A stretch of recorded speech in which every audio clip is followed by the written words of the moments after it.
আসসালামু আলাইকুম রহমতুল্লাহি ওয়া বারাকাতুহু। তো কোরআন মাজিদ যারা আমরা পড়তে পারি, তো আমরা অনেকে আছি কোরআন মাজিদ শিখি, কিন্তু কোরআন মাজিদ শেখার কিছু নিয়ম কারণ আছে, যে নিয়ম কারণগুলো আমরা না জানার কারণে আমাদের কোরআন মাজিদ পড়া শুদ্ধ হয় না। অর্থাৎ কোরআন মাজিদ পড়ার সময় আপনি কোথায় মোটা করবেন, কোথায় পাতলা করবেন, এই বিষয়টা আপনাকে বুঝতে হবে।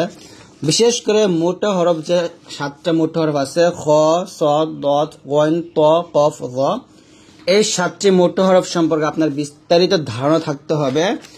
এবং আপনাদেরকে আরও অনেক বিষয়, সবচেয়ে বেশি গুরুত্বপূর্ণ হচ্ছে আলিফে মাকসুরা পরিবার নিয়ম। এই বিষয়টা না জানার কারণে, না বোঝার কারণে আমাদের কোরআন মাজিদ পড়া অনেক ভুল হয়। তো এই বিষয়টা আপনাকে ভালো করে জানতে হবে। এখন হরফে শামসি, হরফে কমারি, এই দুইটি হরফ, এই দুইটা বিষয় না জানলেও হয়, তারপরে জানার দরকার আছে। তারপর আমরা আজকের এই ভিডিওতে আপনাকে সর্বশেষ যেটা শেখাবো সেটা হচ্ছে ওয়াকফ শিক্ষা বা ওয়াকফ করার নিয়ম, এবং হচ্ছে নুনে কুতনি বা নুনে কুতনি পড়ার নিয়ম। তো এই প্রত্যেকটা বিষয় আপনাকে জানতে হবে। তারপর আরো অনেক কিছু আছে, গলতা পরিবার নিয়ম। তো আজকের এই ভিডিওটা সম্পূর্ণ দেখলে আপনারা প্রত্যেকটা বিষয় ইনশাল্লাহ, সাক্তা শিক্ষা প্রত্যেকটা বিষয় ইনশাল্লাহ আপনারা বুঝতে পারবেন। তো অবশ্যই ভিডিওটা সম্পূর্ণ দেখবেন, একটু টানবেন না ইনশাআল্লাহ। আমি খুব সংক্ষেপে আপনাদেরকে ভালোভাবে শেখানোর চেষ্টা করব। তো প্রথমে আমরা যে বিষয়টা শিখবো সেটা হচ্ছে যে কোথায় কোরআন মাজিদ পড়ার সময় আপনি মোটা করবেন এবং পাতলা করবেন। প্রথম নিয়মটা হচ্ছে লফজা আল্লাহ লাম, অর্থাৎ আল্লাহ শব্দ লামের ডাইনে যখন জবর আসবে অথবা আল্লাহ শব্দ লামের ডাইনে পেশ আসবে, তখন এই যে আল্লাহ লামটা, এই যে লাল চিহ্ন যে লামটা আছে, এই আল্লাহ লামটা মোটা করে পড়তে হবে। যেমন সুবহানাকাল্লাহুম্মা, কাল্লাহ বলতে হবে। আস্তাগফিরুল্লাহ, আল্লাহু আকবার, আল্লাহুস সামাদ। তখন এখানে লা না বলে ল বলতে হবে, আল্লাহ, এরকম আল্লাহুস সামাদ, এই যে আস্তাগফিরুল্লাহ। তো এরকম ভাবে আমাদেরকে কি করতে হবে, এই লামটাকে মোটা করে পড়তে হবে। তারপর হচ্ছে নিয়মটা হচ্ছে যে পাতলা করে নিয়ম হচ্ছে যখন জের আসবে তখন পাতলা হবে, লিল্লাহ বলবে তখন লিল্লাহি, বিল্লাহি, বিসমিল্লাহি, এরকম ভাবে। তারপরে হচ্ছে র কে কোথায় মোটা করবেন, কোথায় পাতলা করবেন, এখানে অনেক কিছু লেখা আছে, আমি এগুলো না বললাম। রর উপরে পেশ থাকলে, রর উপরে জবর থাকলে মোটা করবেন, এই যে লাল চিহ্নগুলা। আর র সাকিনের ডাইনে জবর থাকলে তখনও মোটা করবেন। দেখুন র সেকেন্ড ডাইনে জের আসছে, কিন্তু মাঝখানে যে আলিফ আসছে এটাকে মোটা করে পড়তে হবে। অর্থাৎ র সেকেন্ডের আগে যদি একটা খালি আলিফ থাকে এবং তার ডাইনে জের থাকলে সেটাও মোটা করে পড়তে হবে। যেমন রসুলুন, রসুলুন, ইয়ারজিউনা, ইনিরতাবতুম, ইনিরতাবতুম, এই নুনকে র খেতে হবে, মোটা হবে, কারণ মাঝখানে যে আলিফটা থাকার কারণে। যদি এখানে আলিফ না থাকতো তাহলে পাতলা হতো, এই আলিফটা আসার কারণে রটা মোটা হয়ে গেছে। ইনিরতাবতুম সাবিরুন, মির সাদুন, এখানেও দেখুন র সেকেন্ডে মোটা হবে। এর কারণ হচ্ছে র সেকেন্ডে জের আসছে, কিন্তু পরে বামের হরফ মোটা হরফ সদ আসছে। তো মোটা হরফ সদ আসার কারণে র সেকেন্ডটাকে মোটা করতে হবে। তার মানে আমরা এখানে বুঝতেই পারলাম, রর উপরে পেশ থাকলে, রর উপরে জবর থাকলে মোটা হবে। র সেকেন্ডের ডাইনে জবর থাকলে র সেকেন্ড মোটা হবে। র সেকেন্ডের ডাইনে যদি জের থাকে এবং মাঝখানে একটা খালি আলিফ থাকে, মানে র সেকেন্ডের আগে একটা খালি আলিফ, তারপর জের জবর পেশ যাই থাকুক, র সেকেন্ড মোটা হবে। র সেকেন্ডের ডাইনে জের আছে, কিন্তু পরে মোটা হরফ, র সেকেন্ডের পরের হরফ মোটা, তারপর র সেকেন্ডে মোটা হবে। আর এই নিয়ম বাদে প্রত্যেকটা র সেকেন্ড পাতলা হবে। তো এরপর হচ্ছে হরফে মুস্তালিয়া। মুস্তালিয়া হচ্ছে মোটা আওয়াজে উচ্চারিত হয়, এরকম হরফ হলো 7টা, খ, সদ, দদ, গইন, ত, কফ এবং হচ্ছে র। এই 7টা হরফ সবসময় কি করতে হবে, মোটা করেই উচ্চারণ করতে হবে। তো মোটা আপনি কিভাবে করবেন, যেমন রিজ অ, এখানে র আগে জাগে ধরছে, রিজ অন, ফির আউন, এখানে এটা নিয়মটা হচ্ছে আলাদা নিয়ম, যে র সেকেন্ডের ডাইনে জের থাকলে অথবা র নিচে জের থাকলে রটা কি করতে হয়, পাতলা করে পড়তে হয়। এবং র সেকেন্ডের যখন আমরা রটা এখানে দেখুন, যদি আমরা এখানে ওয়াকফ করি তাহলে রটা কি হয়ে যাবে, সাকিন হয়ে যাবে। তো আমরা এই র সেকেন্ড এর আগে কিন্তু ইয়া সেকেন্ড আসছে, তো ইয়া সেকেন্ড হওয়ার কারণে এখানে রটা পাতলা হবে। তাহলে রিজ অন, ফির আউনা, খৈর, খবির, এরকম। অর্থাৎ ওয়াকফর অবস্থায় যদি কোনো হরফ আসে, সেই হরফের জবর জের পেশ যাই থাকুক, যদি আমরা ওয়াকফ করি সেই হরফটা কি হয়ে যায়, সাকিন হয়ে যায়, যাকে আমরা আরজি সাকিন বলি। তো এই আরজি সাকিন র সাকিন হলে তার আগে যদি ইয়া সাকিন থাকে তাহলে কি করতে হবে, রটাকেও পাতলা করে পড়তে হবে, এটা আপনি মনে রাখবেন। আর মোটা 7টা হরফ, এই 7টা হরফ সবসময় মোটা হবে। এখানে লেখা আছে দেখুন যে নিম্নের লফজগুলির মধ্যে কোন লফজের লাম মোটা আর কোন লফজের লাম চিকন, বড় এবং লেখা যাক। এগুলো আপনাদের বাড়ির ক্লাস, আপনারা পড়ে নেবেন। তারপরে আমরা যে বিষয়টা শিখব, খুবই গুরুত্বপূর্ণ একটা বিষয়, সেটা হচ্ছে আলিফে মাকসুরা। দেখুন কোরআন মাজিদের মধ্যে আপনারা এমন কিছু শব্দ পাবেন বা বিষয় পাবেন যেখানে ওয়াকফের অবস্থায় খাড়া জবর আসবে, বামে একটা ইয়া আসবে, অথবা শুধু জবর আসবে, তো বামে একটা খালি ইয়া আসে। এই যে খালি ইয়াটা, এটাকে মূলত আলিফে মাকসুরা বলে। এই ইয়াটা লেখার সময় লিখতে হয়, কিন্তু পড়ার সময় পড়া যায় না, তো এটাই হচ্ছে আলিফে মাকসুরা। তো আমরা এখানে দেখুন পড়ব মুসা, এই যে ইসিন খাড়া জবর সা পড়তেছে, এই যে ইয়াটা এখানে পড়া যাবে না। ঈসা, মুস্তফা, মুরতাদা, যাকাতুন, আসা, হায়াতুন, এই যে ওয়াওটা এটা আলিফে মাকসুরা, পড়া যাবে না। রিবা, তিসআ, আওয়া, শাত্তা, ফাতারদা, আগনা, আলা। এই যে প্রত্যেকটা নিয়ম আমরা কি করব, পড়ব, অথচ এখানে ইয়াটা পড়তেছেন। এটা হচ্ছে আলিফে মাকসুরের নিয়ম।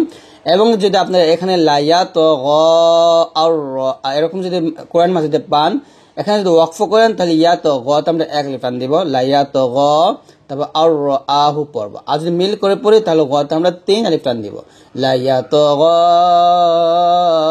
আর আহু, এরকম। ঠিক আছে, কিভাবে এখানে দেখুন আল আলা, যদি ওয়াকফ করি তাহলে লাত আমরা এক লিফ টান দিব, আর আলিফের উপর জবর দিয়ে আল্লাযী বলবো। আর ওয়াকফ না করলে মিল করে পড়লে বলবো আল আলাল্লাযী বলবো, এই লাম গিয়ে এই লামকে ধরবে, আল আলাল্লাযী, এরকম ভাবে। এই হচ্ছে এটা পড়ার নিয়ম। তাহলে হরফে শামসি, হরফে শামসি হরফে 14টা, তা, সা, দাল, জাল, র, জা, সিন, শিন, সদ, দ, ত, জ, লাম এবং হচ্ছে নুন।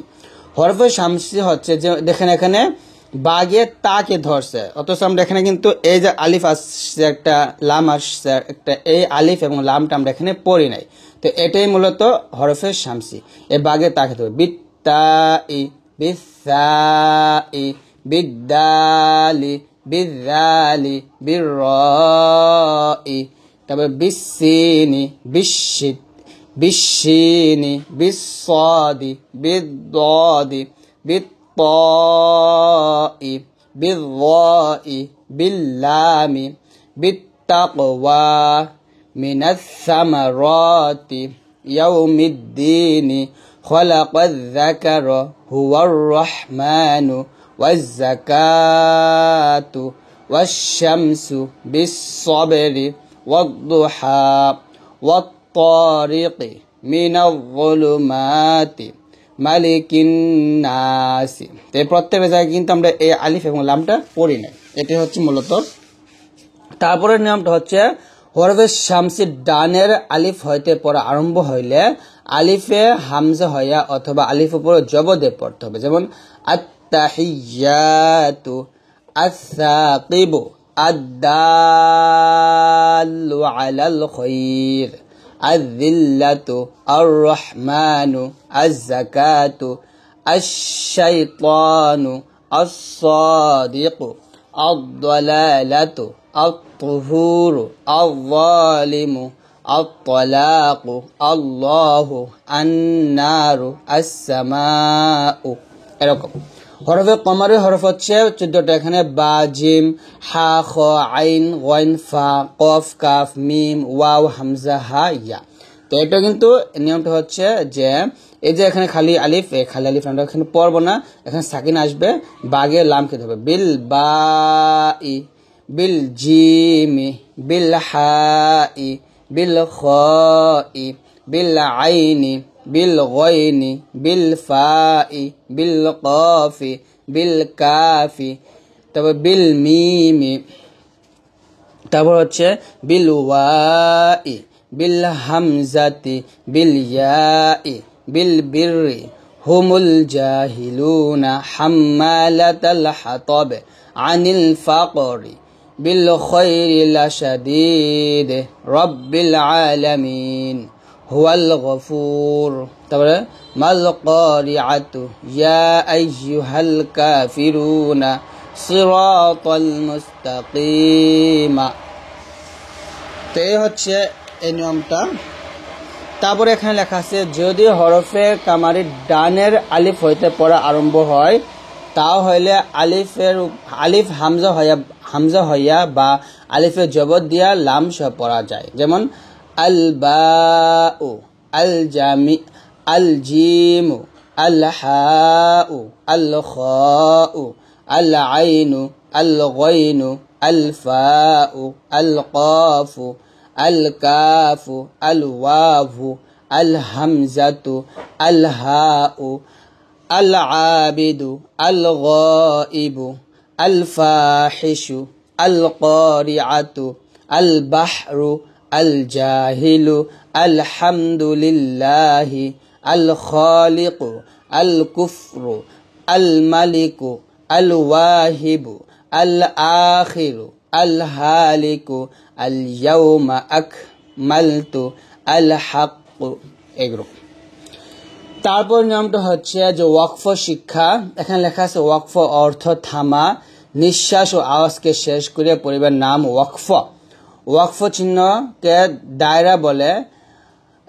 এই যে গোল চিহ্ন এবং মিম দায়রার উপর মিম, অর্থাৎ এই দায়রার উপর মিম থাকলে মিম থাকলে ওয়াকফ করিতেই হবে। যেখানে আপনি মিম পাবেন সেখানে থামতেই হবে।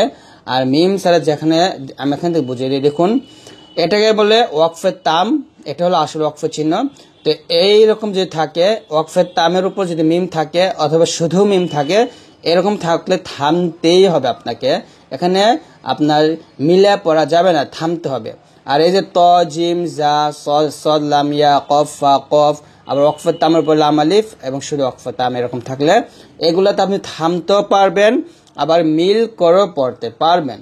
আর শুধু লাম আলিফ থাকলে সেখানে থামা যাবে না, সেখানে মিল করে পড়তে হবে। এই বিষয়টা আপনি মনে রাখবেন। যেমন এখানে আমরা পড়ি আয়াহসাবু আল্লাই ইয়াকদিরু আলাইহি, তো ইয়াকদিরু আলাইহি আহাদ, এই যে ওয়াকফের তামের উপর মিম সাকিন আসছে, মিম আসছে আর কি। তো ওয়াকফের তামের উপর মিম আসার কারণে আমরা এখানে অবশ্যই থামবো, এখানে মিল করে পড়া যাবে না। তাহলে এখানে একসাথে পড়তে হবে আয়াহসাবু আল্লাই ইয়াকদিরু আলাইহি আহাদ, এরকম। তারপরে ওয়াল্লাহু লা ইয়াহদিল কওমাজ জালিমিন, এখানে শুধু মিম আসছে, এখানেও থামতে হবে। তাহলে এরকম ওয়াকফে তামের উপর বা গোল চিহ্নের উপর এরকম মিম আসলে বা শুধু মিম আসলে সেখানে থামতেই হবে। আবার এরকম শুধু গোল থাকলেও সেখানে থামা যাবে। গায়রিল মাগদুবি আলাইহিম ওয়ালাদ-দাল্লিন,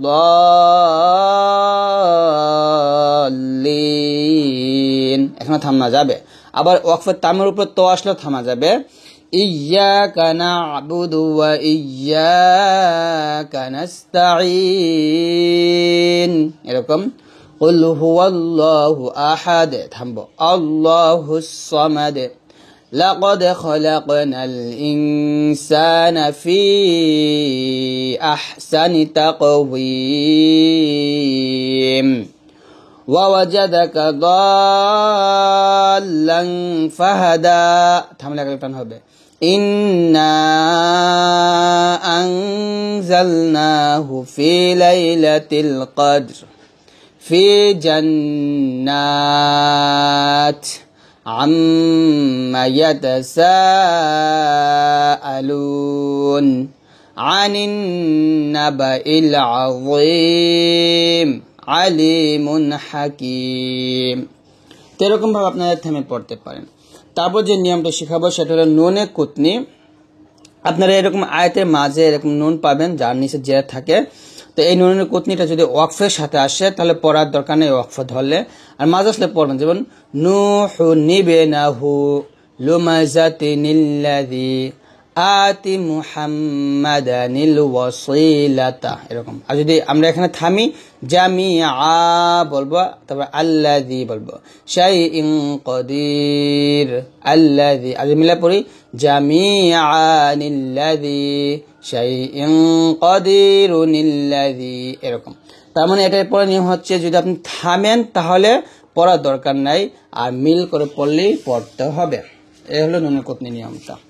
তারপর হচ্ছে গোল চিহ্ন, মানে গোল তা পড়ার নিয়ম। গোল তাটা হচ্ছে অক্ষর অবস্থায় যদি এই তাটা আসে তাহলে সেটা কি হয়ে যাবে, হা সাকিন হয়ে যাবে। যেমন আল কারিআতু মাল কারিআতু আছে, থামলো হবে আল কারিআতু মাল কারিআহ, ওয়া মা আদরাকা মাল কারিআহ। তারপর হচ্ছে মাল কারিআহ বলতে হবে ফাহুয়া ফি ঈশাতির রাদিয়াহ, রাদিয়াহ, এরকম হা সাকিন হয়ে যাবে। ইজহারে শাফাভির মেসাল, অর্থাৎ মিম সাকিনের পরে ওয়াও এবং ফা আসলে তাকে ইজহারে শাফাভি বলা হয়। যেমন গায়রিল মাগদুবি আলাইহিম ওয়ালাদ-দাল্লিন, এখানে গুণ হবে না। আল্লাহু ইয়াস্তাহজিউ বিহিম ওয়া ইয়ামুদ্দুহুম ফি তুগয়ানিহিম ইয়ামাহুন, فلما أضاءت ما حوله ذهب الله بنورهم وتركهم في ظلمات لا يبصرون, এরকম আর কি। তারপর সাকতা হচ্ছে কোরআন মাজিদের মধ্যে 4 জায়গায় আছে। এটার পর নিয়ম হচ্ছে যে এখানে এসে আপনি আপনার আওয়াজটা বন্ধ হয়ে যাবে, তবে আপনার শ্বাস বন্ধ হবে না, এরকম। ওয়ালাম ইয়াজআল লাহু ইওয়াজা কাইয়িমান লিয়ুনযির ক্বালু ইয়া ওয়াইলানা মান বা'সানা মিন মারকাদিনা হাযা।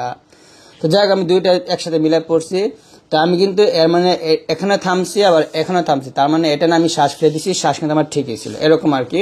তারপর ওয়াকিলা মান রাক, তারপর কাল্লা বাল রানা আলা কুলুবিহিম, এরকম আর কি।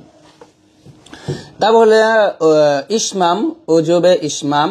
ইসমামটা হচ্ছে কোরআন মাজিদের মধ্যে এক জায়গায় আছে, সেটা হলো সূরা ইউসুফ আয়াত নং হলো 11। এখানে নিয়মটা হচ্ছে এই যে মান্না, এই যে ওয়াজিব গুন্নাটা আছে, এখানে ডাইরেক্ট লা ক্বালু ইয়া আবানা মা লাকা লা তা'মান্না, এরকম বলা যাবে না। এই যে গুন্নাটা যখন আমি আদায় করব তখন ঠোঁটটা গোল করতে হবে, এটাই মূলত ইসমাম। তো গোল করলে এরকম হবে উচ্চারণটা, قالوا يا أبانا ما لك لا تأمنا على يوسف وإنا له لناصحون। لا تأمنا মাউন্না মাউন্না, এরকম ভাবে পড়তে হবে, একটু পেশের উচ্চারণ আসবে আর কি এখানে।